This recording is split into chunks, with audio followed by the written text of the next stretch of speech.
Hello and welcome to Learning from Lauren. I am Lauren, your host, and I am here today talking about changing how you become a travel agent. And you're not just doing it for fun, you're really actually trying to do it. So, some of these tips might be helpful for you when you're starting out to see if you really want to do this or not, and decide if it's just something that you want to do part time. So, if you don't know, I'm Lauren. I'm a teacher of 21 years and I'm a travel agent. And when I became a travel agent, I just saw a lot of missteps or a lot of missed opportunities that travel agents don't get a lot of training in for that independent part that they need to do on their own. So, that's what this channel is all about. Now, if we're talking about making this travel, you really want to make becoming a travel agent your business. There are some things that you need to do and you need to act like it is a business.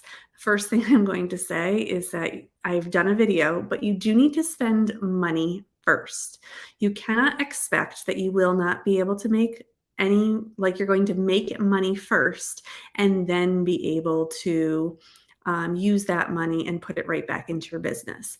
Typically, what happens is you have to do upfront costs, and there's lots of different ones. Again, I've put in things, I have other videos about like costs like dues and maybe things that you might need for your office or systems that you might need. And all those things cost money. And you want to think about this. If this is really what you want to do, you want to spend that money to make your life easier because your goal is to get clients and have clients and work with those clients. Your goal is not to be working all the time on all this other stuff that's sucking up your time so that you cannot get new clients. So that is the first thing. You really need to expect that you need to spend money to make money.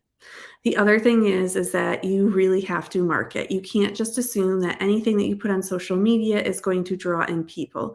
You will probably have to spend ads in some way, whether it's on Facebook, whether it's locally, or whether it's going out into the public and showing your face places so people know that you're there and know who you are. It's very, very important. And along with that, on social media, you really do need to post consistently. And I don't mean that you have to post every day or that you have to do anything every single day, but you just want to be consistent. If you're going to post for 5 days a week, then you need to post those 5 days a week. If you're going to do reels, then do reels those 5 days a week. If you're going to do video, then you do your videos when you say you're going to show up and do them. So it's important that you stay focused on whatever it is that you are trying to do and keep doing it. Another thing that you want to do is that you really want to think about, again, this is going back to another video, but you really want to think about charging fees. And I'm not saying that you cannot be successful and you cannot have a successful run without fees, but typically people who are doing it full time are the ones that are charging fees. So just be aware of that. And with that, I will say that you should be having some sort of contract that everyone should be signing when they work with you. If they are working with you, you should have a contract that protects you and protects them. It should be very clear cut about what they get, what they are offered. Mine is a 9-page document, so it's not a small thing. And it's very clear that what I take care of and what I don't take care of and what they should be expecting and what they should not expect. So all those things are important when you're thinking about becoming, like, really making this your business. Like, this is what your job is going to be. And maybe you're not doing it full time. Maybe you're not working, but you're trying to get into it and you're like, how many hours do I need to work? And I'm not even saying that to be full time, you need to be 40 hours a week. I'm just saying that this is your main job. That's what I should say. It's your main job. Now, I still don't do this as my main job. I'm still teaching full time, and I do this on the side, and I am maybe transferring over to doing this full time. So that's like the focus that I have. But I talk to a lot of travel agents, a lot of experienced ones and a lot of inexperienced ones.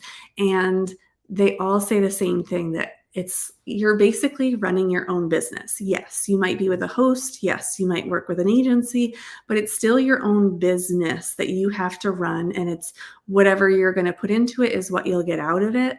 So if you're working to get those clients and consistently getting new clients, then you're on your way. It's probably not going to happen overnight.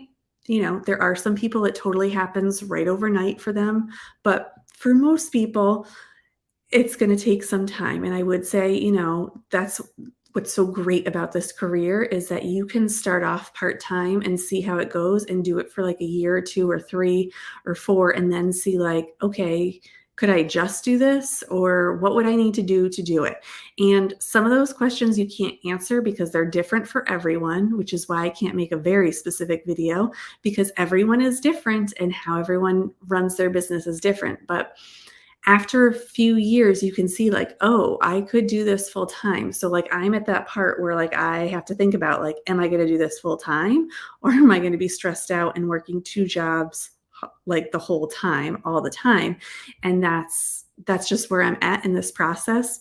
So you'll know the questions that you need to answer or what it is that you need to do at that point because you'll have that experience and you'll be like, oh, okay, so this is the kind of like volume of clients that it starts to become unmanageable to do both. So how am I going to do both? Or what can I pay someone else to do so that I can focus on X, Y, and Z for my clients? So there's a lot of different things that you can do to better help yourself so you can make this a business. My biggest thing is if you're thinking you're just doing this for fun, then you're randomly posting on social media sometimes and you tell people like, oh no, my job's a teacher. Oh yeah, I also do that travel stuff too. So if you're making this your business, I'm a travel agent. That's what I do. And I specialize in whatever it is that you specialize in. And that's how you introduce yourself. And that's what you're talking about. That's what you're posting about. That's, your life. That's salesy, unfortunately, but that's just the way it works, is that's how people know. So that's the best way I can help you with that. All right, I hope that will help you. Please check out some of the other videos because I've referenced a lot of them in this video, but this is a great channel. If you have questions, please reach out and I will see you next time. Bye.